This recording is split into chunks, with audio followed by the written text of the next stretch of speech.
here, and we'll go from here. All right, today we're going to cover rules. That's the subject of this webinar, and I will take you through how I can use rules in IriusRisk to increase the automation and provide some solutions to some common problems that people encounter as they build models within IriusRisk. So I'm going to just click to the next slide here, and you'll see here on this slide there's a couple of common use cases that we're going to take a look at. One of them is probably the one I hear most frequently. It talks about reducing the noise in the model output. People build a threat model and they look at the amount of countermeasures and the amount of threats, and they say, wow, that's a lot. I wasn't expecting that. If I give that to my developers, they'll never accomplish anything. They'll just give up. They'll throw their hands up. And the other part of that is, as they evaluate what some of these threats are and what some of these controls are, they start to recognize that there are things in place in their environment already that either, make those threats really not applicable to what's going on, or they have other controls, upstream controls maybe, that are in place, or their deployment practices might be scripted in which way that such controls are automatically applied, and they don't really have any control to undo them. It's the default configuration. Like my example here, that's always encrypted, and they can't undo that. So one of the things we can do in IriusRisk is we can use rules to kind of clean that up and make the output of our threat models more actionable and less distracting in terms of what's shown. So we'll take a look at how we do that. Another common use case is attaching risk to projects in a deterministic manner. Well, what do you mean by that? Well, the example I'm going to show you is that, there are certain things that we can do in our deployments. Maybe it's the way we deploy.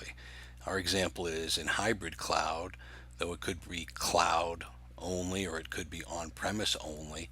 And again, each one of those deployments might have, very different security specifications or specific threats that get applied, or we want to apply to make people aware of as they do those things. So again, that's a use case that's come up in quite a few of my interactions with customers. So we'll cover that on how I could potentially deal with that through a set of rules. And then, here's another one about creating alerts, notifying the people building the threat models that their design might violate some sort of company policy or company standard. The example we'll use is that the modelers need to be alerted when their design transfers companies' intellectual property outside of their corporate network. So being able to be aware of that, whether it's intellectual property or some other type of data, we want to be aware of that, and we want the modelers to be aware of that. So we'll show you how we can go ahead and do that so the modelers can become aware of that. And then there's another feature within IriusRisk called workflows. Workflows really just describe the state of the project. And again, I'll give you some examples. Maybe our project has a design state where a certain group of people can go in and build these threat models, and then maybe they move it to a new state in the workflow in which it's called security review, and the security architects come in and review the model output and start deciding on what threats are real and what the priority is of them and the controls, and maybe they start assigning those controls out to different teams to fulfill those controls. And maybe there are other stages beyond that, but we'll take a look at that and how we might automate some of those transitions from one state to another state based on something. So we'll take a look at that. And then lastly is probably another common one you'll probably ask for yourself, right? Is we are bound by security frameworks such as NIST or OWASP or ISO or CIS, Azure benchmarks, whatever they happen to be. I want to apply these automatically, and I don't want to wait to apply them. And we'll see how we can automatically apply a particular security standard based on some particular property that we've set within our threat model that will automatically trigger that application of the standard. And before we jump in, let's talk about permissions required to create rules. So rules is a global object, right? It's not specific to any particular project. It's applied across all projects. So having this rules editor permission is something you shouldn't take lightly, and maybe you don't want to give it to everybody because they could certainly edit rules and cause a lot of problems. So to enable this capability to create or edit rules, you need this rules editor role, or at least the specific permission to edit rules assigned to your existing role. So again, this can be granted by an administrator of the program to a specific person or specific groups of people who fully understand, what some of the benefits, capabilities are of rules and how they need to be handled with care as they will be run against all projects. So some thought and planning really needs to go into some of these rules here. The first one we're going to cover is deployment threats. And again, the scenario I've chosen is I have to deploy between, three places, whether it's hybrid cloud, public cloud, or on-premise. There are some slight differences in the types of risks that we need to worry about. Really on-prem there are none, and there are maybe there are fewer in the public cloud. But when we bridge that gap between public cloud and on-premise, there's a couple of things that we really have to be aware of, and we have to investigate and make sure we have the correct controls in place. Inconsistent network security policies between our on-premise and our cloud networks.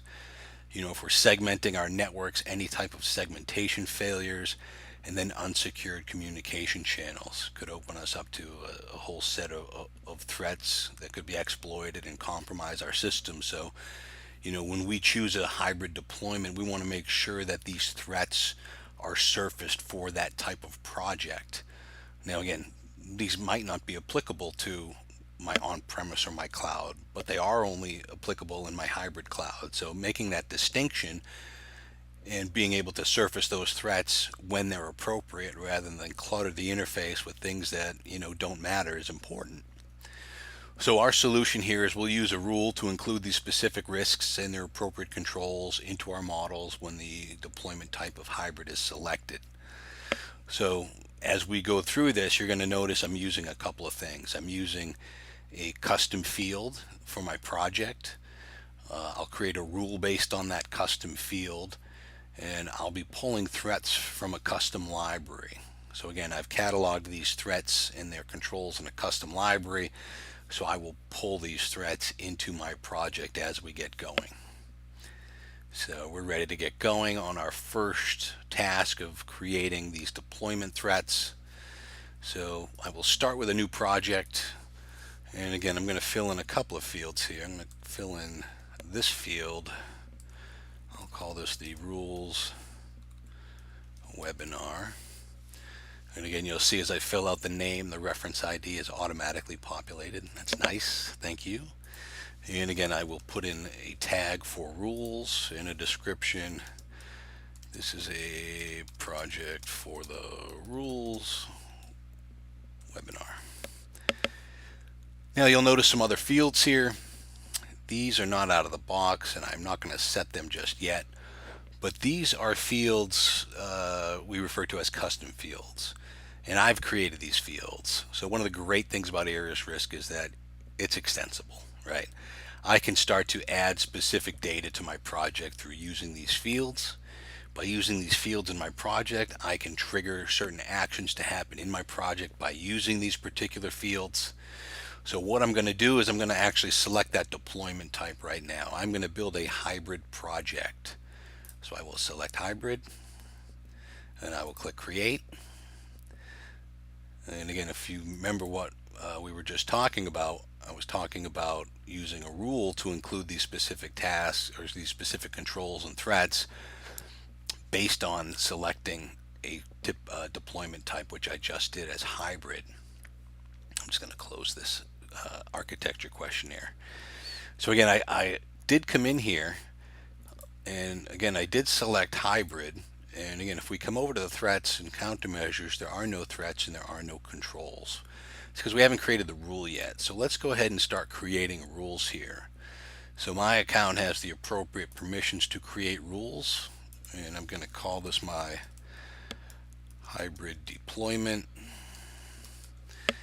And again, you'll notice I can create this in global rules by default. I prefer to start with this webinar library. This is a custom library I've created just for this webinar, just to keep my content separate and not clutter up my global rules. And again, this context will be for the project. And we are going to say if a custom field deployment type equal, and our value is actually hybrid, and I need an action, then I'm going to import a project thread. So I'll select that. And again, from my webinar library, my hybrid deployments, my use case is network security. My thread is inconsistent network security policies. And I'm going to add another thread. And again, do the same things from my webinar library, my hybrid deployments, my network security, my network segmentation. And lastly, I will do that one more time, and I will say my webinar library, my hybrid deployments, my network security, and my unsecured communication channels. So again, this rule is pretty simple. The scope of this rule is on the project, so we will evaluate that project. We will look for that custom field called deployment type. When I find deployment type, I will compare the value and see if it is equal to hybrid.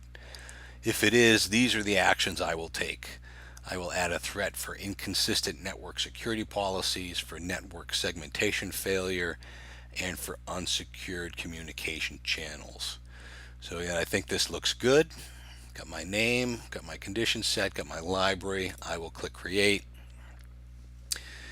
and this rule is being created. It may take a minute for it to take effect, it tells me.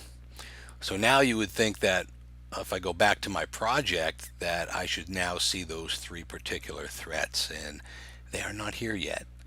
So the reason is because we haven't done anything in which we engage the rules engine. So again, we engage the rules engine by clicking this icon here, which runs the rules engine, or this icon may turn into a button like this design button, but in orange, that says update model. So I'm just going to click this, and again, we'll see it's updating the threat model. So when this happens, all those rules are being evaluated. And again, when I say all the rules, we're just looking at one particular library. I've got a filter applied, as you can see over here. I'm just focused on this library, but the rules engine reads through all of the different rules that IriusRisk has to determine what the threats and controls are in my project, and then determine if there are specific actions based on specific, project custom fields that we see here, or, other factors in our particular project based on maybe some of the different components or trust zones, data flows, what have you. But what we'll start to see is when it's done updating, if I take a look, I actually have 3 threats in here now. And again, I've just labeled these as general threats here, but again, we can see this inconsistent security policies, the network segmentation failures, and the unsecured communication failures. So these are my project-based threats for my hybrid deployments. I want these to be, applied each and every time we go through this process to make sure that we understand that as a hybrid deployment, there are additional risks outside of what we would normally see for whatever our project ends up looking like. The fact that it is a hybrid model, these risks must be understood, and these controls must be implemented so that, we have these uniform policies, strong encryption protocols, and that we have proper network segmentation so we don't have any sort of leakage in our application. So that was my first rule, and it looks like it worked well. Again, we come back, we see I did the hybrid deployment. Again, you see the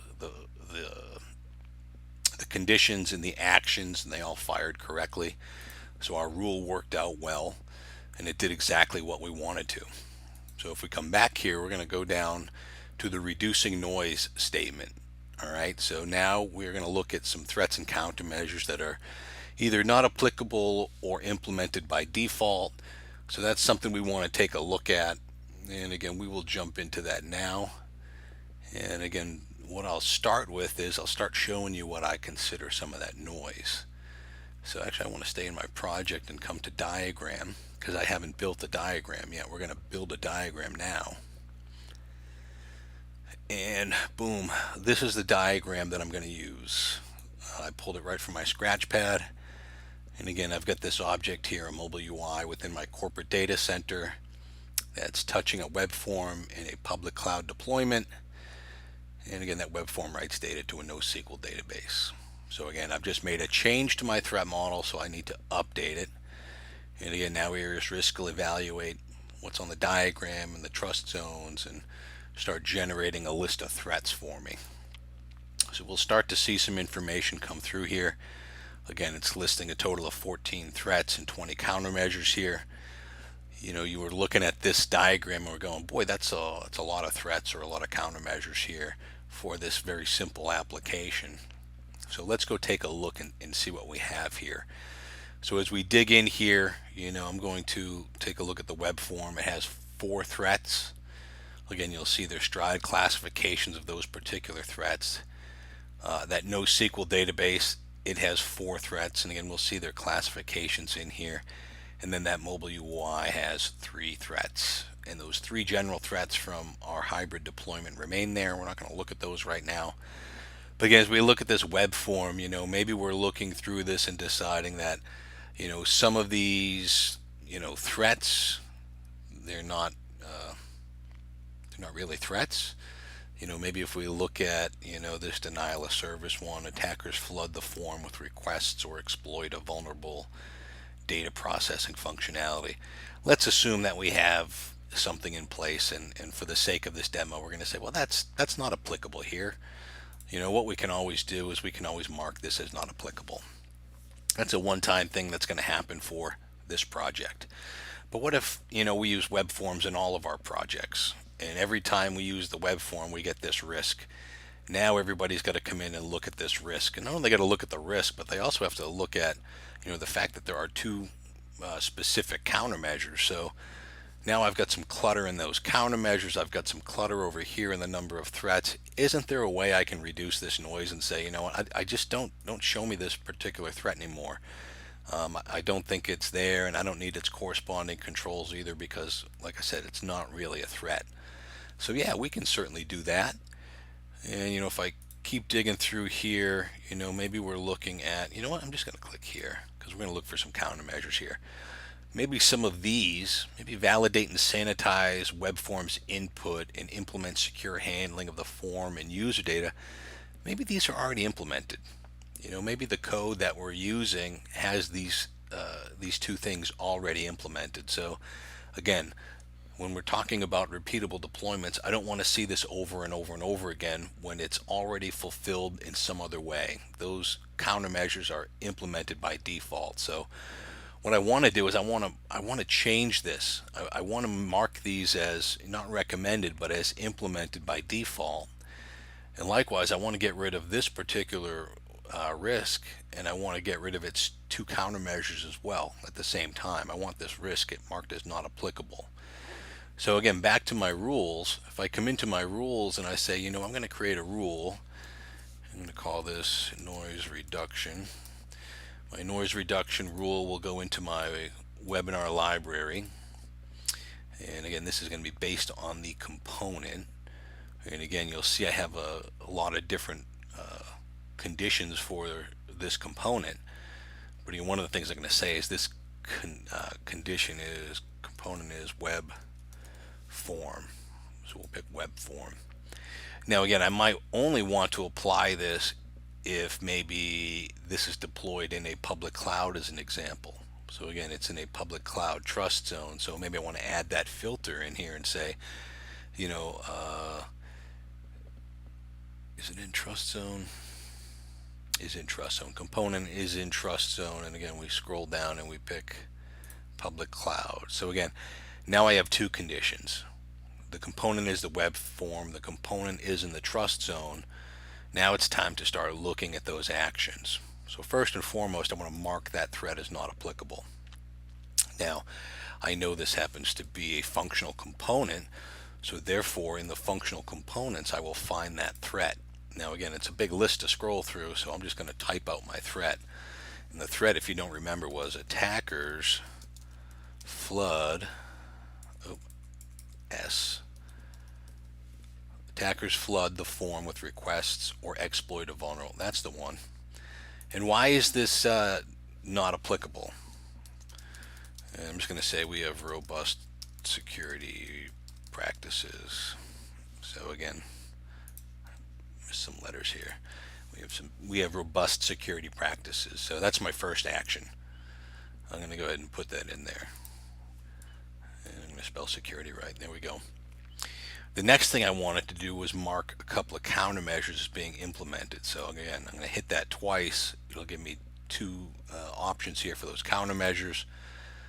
Again, I said this was a functional component I'm working with, so therefore we will find those countermeasures in the functional components library. And again, one of them was validate and sanitize the web forms input. And again, I'll just pick the state as implemented. There's a button here that says override manual actions. So again, this action will override any previous changes made manually. So if somebody else has come in and marked this as required or recommended or rejected or whatever, I can force it into this particular state that I want. So I'm going to select that. And again, the other one again from functional components. And that one was, what was that one? That was implement secure handling. So implement secure handling of the form and user data. Again, that one is implemented. I'll choose to override it. And I have my rule for noise reduction. So again, component is the web form in the public cloud. Mark this threat as not applicable. And then mark these two countermeasures as implemented. So we will create that rule. The rule has been created. It's added to my rules library. And again, I'll just back up here. We can see my noise reduction is here. So now my next step is to go ahead and to update this threat model. So I'll just click the button again and we'll update this threat model, triggering the running of the rules engine. And again, we'll start to see some things get changed here. Some things will get marked as implemented. A number of threats will decrease. Remember, it was 14 before, and now it's down to 13. So one of those threats disappeared. And if we come over and look at threats and countermeasures, oh, what do we got here? 2 have been marked as implemented. And again, if you look at these are the ones from my rule. And again, if I scroll down, 2 are marked as not applicable. So those that are not applicable are those related to our denial of service rule, which is now grayed out, marked as not applicable. So that rule worked. It reduced the noise that I was going to see here in my output. So again, I no longer see this as a threat. It disappeared from my screen here. And I also lost a couple of countermeasures that were related to that threat. They were now moved down into this not applicable area. And then the 2 that I did want marked implemented already, they are there. So again, if we scroll through this and was it information disclosure or tampering? Yeah, we can see that in tampering, these 2 threats by this green bar here shows that they have been implemented, and we've implemented all of the controls for these 2 threats based on the size of that green bar. So again, this rule did exactly what we expected it to. That is how I can reduce the noise. And one of the things I will say is, as I go through this rules editor, I'm using a UI. Just keep in mind that you don't have to use the UI. We are an API enabled solution. There is an API endpoint for doing a lot of this work. And again, we have Python scripts that we typically use, and we source our rules from CSV style documents or other style documents where we can start creating these rules en masse. So don't think that this is just a tool that I have to click a bunch of buttons in, because that would be tedious. If I had to create hundreds of rules, I certainly wouldn't want to do it this way. I would much rather programmatically do it with a tool like Python. So I'm going to come back to here, and we're going to take a look again on alerts when data matches a classification. So again, we don't want to send out IP outside of our corporate network. Again, if you think about our diagram here, I have a corporate network and a public cloud network. Right? My corporate data center, my public cloud. That's how I'm kind of defining these. And I don't want anybody sending IP outside there, and I want the modelers to be alerted if their design violates our policy. So again, I'm going to ensure that the data classifications are used on all data flows, which I'll show you now. And then we will create a rule that alerts when specific data types transfer data outside of the corporate trust zones. So again, things we'll be looking at, or we'll be using, I should say, the security classification, the assets, the trust zones in the rule. Those are the major components that we'll be touching on in here. Now, how do I add my IP? So what I'm going to do is I'm going to come to data flow details, and you'll see that I have two sections here. I have tags and I have assets. Tags and assets. These allow me to tag things, like maybe I wanted to say that this was a HTTP or some other type of thing here. Again, you can see all the different tags I've used over time, but you can type in text here and create new tags as you go. What I'm really concerned about is the asset types. And again, as you look through my asset types, there are none that say intellectual property. That is a security classification, but my new data is using that. So again, we can take a look at these objects or these security classifications. Really briefly, we'll see that I have one called intellectual property. If I look at my assets, my new data is using the intellectual property. So that's exactly what we want, is that my intellectual property is my new data. So in this particular case, when I specify that the mobile UI sends to the web form new data, again, it's originating in my corporate network and it's moving to the public cloud.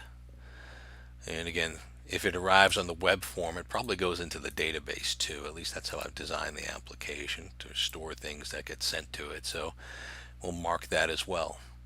So now we see that new data and new data. And again, I'm going to update this model. And again, while that updates, nothing is really going to happen here. There'll be no new threats because we have yet to create our rule. But we'll go through creating our rule now. So our rule for this could be alert on IP. So we'll just call it alert on IP. Again, where do I want to create it? I want to create it in my webinar library. What is the rule context? So again, we're going down beyond project and component. We're actually going to go to data flow, or data flow conditions. And again, data flow crosses trust boundary. I think that's what we're looking for, right? Or no, data flow contains asset. That's the one I want. Data flow contains asset. And what am I looking for? Trust zone is not. Yeah, that's the one I should pick. Destination trust zone is not my corporate network. So again, if it's not in my corporate data center on premise, if it's not my corporate on premise that matches here, not this trust zone, it's any trust zone, any of the other trust zones I have here, we're going to get that alert. So again, I'm just going to click on that, and now I need to provide some sort of action, and that is the alert, right? So I'll just come in here and say insert alert. Now you'll notice I can implement countermeasures in different in the source or the destination, but I'm just going to go ahead and alert. And the alert type I'm going to throw as an error because this is severe. Say new data. Data flow contains asset, new data not in the corporate data center. And I'll call this error on IP. And again, we can specify anything we want for the value of the alert. Hey, this is IP sent outside of the corp net. So we'll just keep it simple like that. Maybe we'll put a bang on the end of it for emphasis. But that's our rule, right? So again, if somebody specifies new data and it's moving like we have seen it here from the mobile UI to the web form, That's outside of the corporate data center. Likewise is this. This should trigger the alert too because it's going from the web form to the NoSQL database. So again, we'll get those types of notifications. So I'll click create for my rule. My rule gets added to the list of rules. So again, we will go back and we will come back to our project. And again, what we're going to do is just update it again. It's going to update our threat model. So again, now that we have these components sending this data around, we'll start to get some notifications up in our alert section. So we'll just wait for this to finish and we'll wait for our alerts to post in there. And you can see the red dot indicates that we have alerts, and what we see is that, here we see, hey, this is IP sent outside of the CorpNet. And again, we see it listed twice, once from the mobile UI to the web form, and the web form back to the NoSQL database. So again, this alert will trigger based on the fact that data is sent outside here to any destination that is not here. So again, if I was to add the web form on this side in the corporate data center and send new data, it would not trigger that alert, only when it goes outside. So again, does exactly what we expected. And again, we can move on to the next use case. Apply a security standard. So when projects are created under my Secure by Design initiative, they must have the NIST 853 be applied automatically. And that ensures that projects can be, so we need to ensure that projects can be designated as Secure by Design and ensure that NIST 853 is applied automatically to Secure by Design projects to ensure our compliance. All right. So some of the things we'll be using is another one of those custom fields. We'll be referencing a security standard in our rule.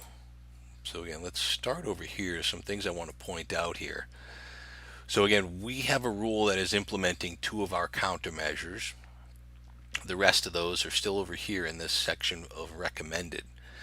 Implementing a security standard does nothing other than start marking controls that are required to enable you to achieve compliance with that security standard or security framework. So one of the things we will expect to see here is that we will mark a certain number of controls here as being required, or as required for NIST 800-53. So in order to get started here, we don't have to do anything with our diagram. We're not going to make any changes to our diagram yet. One of the things we will do is we'll go create our rule first this time. So rule first, and we'll call this SBD applies NIST 800-53. You know where we're going to create this in that webinar library. And what is the rule context? The rule context is component. Is that what I said? I think it's component.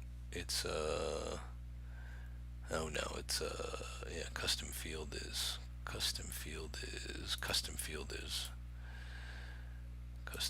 is Secure by Design equals, and I believe my values are yes. So we want to equal this. And then what is the action that we do? We want to apply that security standard.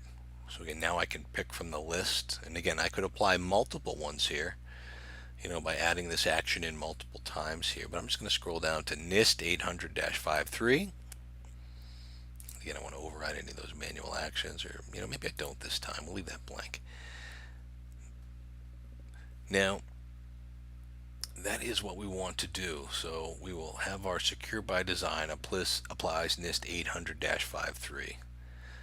Before I do that, I just want to check on my project details here and see what my what my values are. Yeah, it is yes. So in here it is yes, equal to yes. We will click create. My rule is created. There it is. SBD applies NIST 800-53. So when I choose yes here and save that information, we've switched the value of another one of these custom fields here. And again, we need to run that update again in order to kick those rules off. And that one is running. So I expect that we will see 1 or more countermeasures be and there's not many of them in there. There's only 18, but I expect one or more to actually be marked as required. Nope. And we got three marked as required, meaning that that particular standard has been applied. And when we look through that standard, these components, the UI, the web form, the NoSQL database, some of their controls are marked as required as part of that standard. So again, we can come in here and we see we've got three marked as required. And again, if we filter by that NIST 853, again, we can see that 2 are non-compliant, 13 are non-applicable, and again, these 3 are required.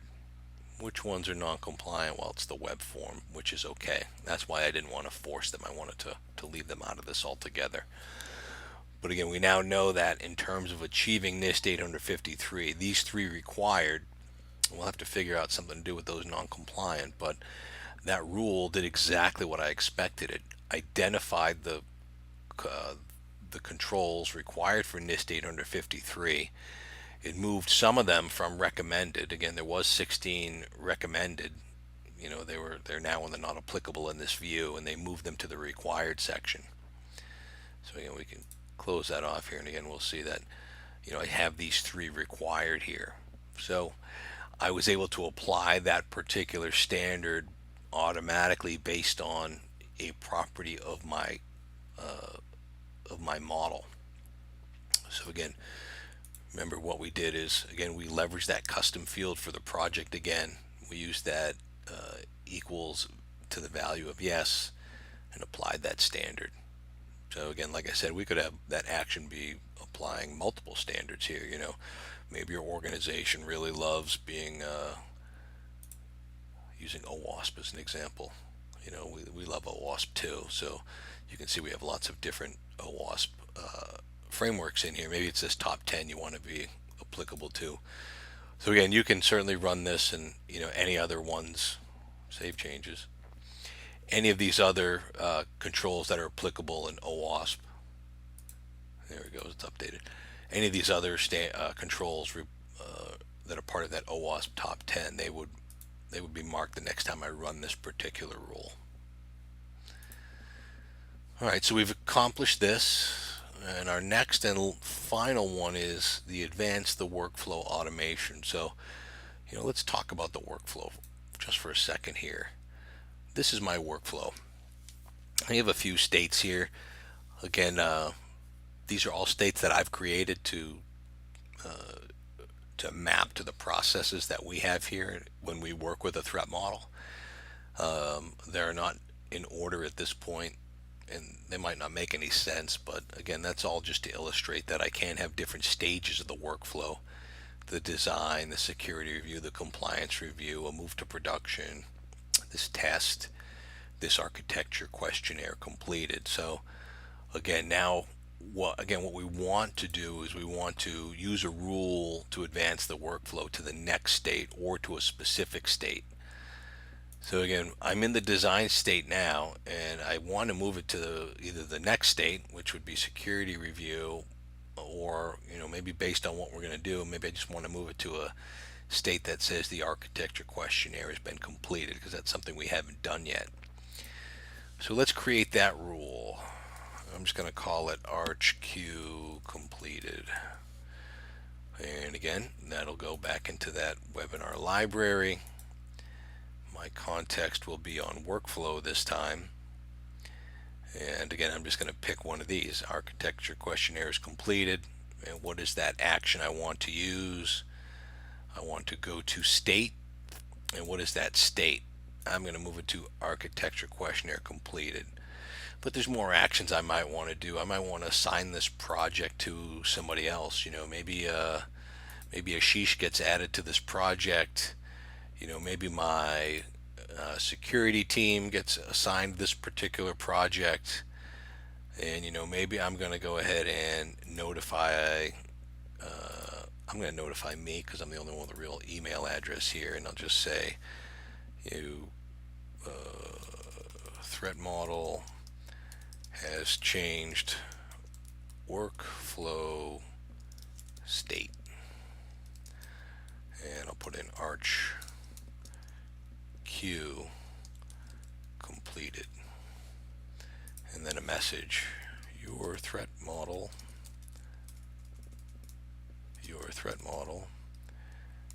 has moved to the next stage. And if I'm happy, I will click create. Again, it tells me it might take a minute to take effect. And then the last thing I need to do is I need to actually run this update button, and that threat model will be updated. And again, one of the things I've noticed is I may need to just click here onto one of these other screens after this updates. If it doesn't update right away, it might take a second, and we can kind of trigger it to move to that next stage by moving to another screen. It'll just refresh the state of that workflow up in the right corner. Yeah, see, it didn't click, but if I click design or home, oh, I guess we had to do some debugging of our rule here. It didn't seem to click that up. Oh, because you know why? I didn't answer the questionnaire. So let's answer the questionnaire. So we will go through the architecture questionnaire. And again, we're going to do a webinar on these types of questionnaires as well, because there is one that exists for the architecture, for the project, would probably be a better word for the project questionnaire. And then there's questionnaires for each of these components within the project. But, I'm just going to click no for some of these questions, or maybe I'll say, I'm building this in Google. Next, I'm not going to use any templates, so I'll click save. And again, if I just run that update threat model, it'll take my answers. Now that we've tickled that questionnaire, as we do the rules engine, we'll see that it's been, it's a 0 that's now a 1, so we'll run that rule against it. And once it's run through the rules engine, we'll see the design move over to move us to a different workflow, like that architecture questionnaire completed. It just needs to be moved between these screens here. So again, we've gone through this this set of use cases as part of the rules webinar. And again, there are other use cases for rules. This is not a complete list. These are just some of the typical ones we see when we work with customers. You may have some other ideas. You may want to try giving them a shot, seeing how you can work through those, or you can reach out to your sales team or your customer success team and start asking questions about rules. I thank you for giving me the time. I hope this was helpful. Cheers.